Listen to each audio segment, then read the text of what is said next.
Welcome viewers, you are watching tube science learning academy. আশা করছি সবাই খুব ভালো আছো। আজকে আমরা যে বিষয়টা নিয়ে তোমাদের সাথে আলোচনা করব, তোমরা দেখো বিপিএসসি রিক্রুটমেন্ট রিলেটেড আজকে তোমাদের এই আলোচনা। এবং সর্বপ্রথম কথা হচ্ছে বিপিএসসি টায়ার 3 কিন্তু ইতিমধ্যেই আসতে চলেছে। অনেকজন ভেবেছিলেন টায়ার 3টাই হয়তো আগস্ট মাসে হবে, তা না হয়ে টায়ার 3তে যে সমস্ত টায়ার 1 এবং টায়ার 2তে যত পরিমাণ ভ্যাকেন্সি পড়েছিল তা নিয়ে কিন্তু খুব শীঘ্রই মোটামুটি বিটুইন ওয়ান মান্থ কিন্তু কি বলো দেখি তোমাদের নোটিফিকেশান আসবে বিপিএসসি। ফলে পূর্ববর্তীতে যারা বিএস টেট ক্লিয়ার করেছিলে পূর্ববর্তীতে, তাদের জন্য একটা ব্যাপক সুযোগ, ঠিক আছে। আর এর মধ্যে এই বিপিএসসি টায়ার 3-র মধ্যে কোনো এক্সটার্নাল সিট অ্যাড হবে না। যেগুলো সিট বেঁচে রয়েছে সে সমস্ত সিটগুলোই এর মধ্যে অ্যাড হবে, ঠিক আছে।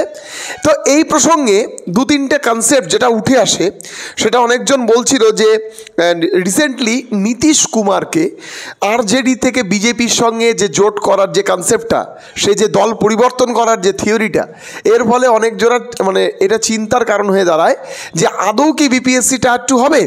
তার কারণ টায়ার 1 টায়ার 2 সবই কি টিআরই হবে, হ্যাঁ।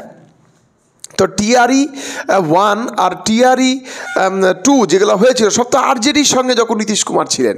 কিন্তু বর্তমানে তা কী হচ্ছে, বর্তমানে বিজেপি যে একটা দল বদলের যে হিড়িক, সেই পরিপ্রেক্ষিতে অনেকজনের প্রশ্নচিহ্ন উঠে এসেছিল। বাট আজকে এক সাংবাদিক সম্মেলনে একটা খুব গুরুত্বপূর্ণ তথ্য উঠে আসে, যে এবং সেখান থেকে বলা হয় যে বিপিএসসির যে অধিকর্তা তিনি কিন্তু একথাটা বলেন যে বিপিএসসির দুটো রিক্রুটমেন্ট, বিপিএসসি টিআরই 3 রিসেন্টলি হবে এবং বিপিএসসি টিআরই 4 অগাস্ট মাসে হবে অ্যাজ পার শিডিউল, ঠিক আছে।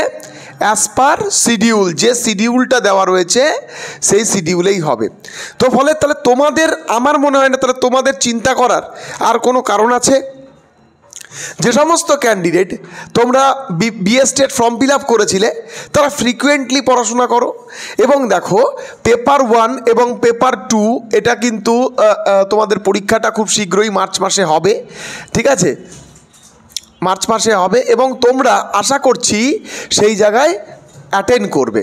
তোমরা কেউ বিপিএসসি টিআরই 3 দিতে পারবে না।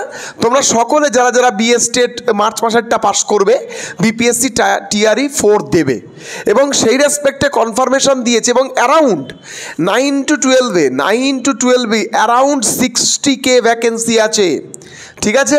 এবং 1 to তোমাদের যে বলা যেতে পারে 8, এই নিয়ে মোটামুটি আরও ধরো 40K, প্রায় 1 লাখের কাছাকাছি ভ্যাকেন্সি কিন্তু কোথায় আসবে, বিপিএসসি টিআরই 4-এ আসবে। আর টিআরই 3-তে ওল্ড ভ্যাকেন্সি, যে সমস্ত ওল্ড ভ্যাকেন্সিগুলো রয়েছে, সেই ওল্ড ভ্যাকেন্সি নিয়ে কিন্তু বিপিএসসি টিআরই 3টা হবে। ভালো করে মাথায় রেখো, খুবই গুরুত্বপূর্ণ।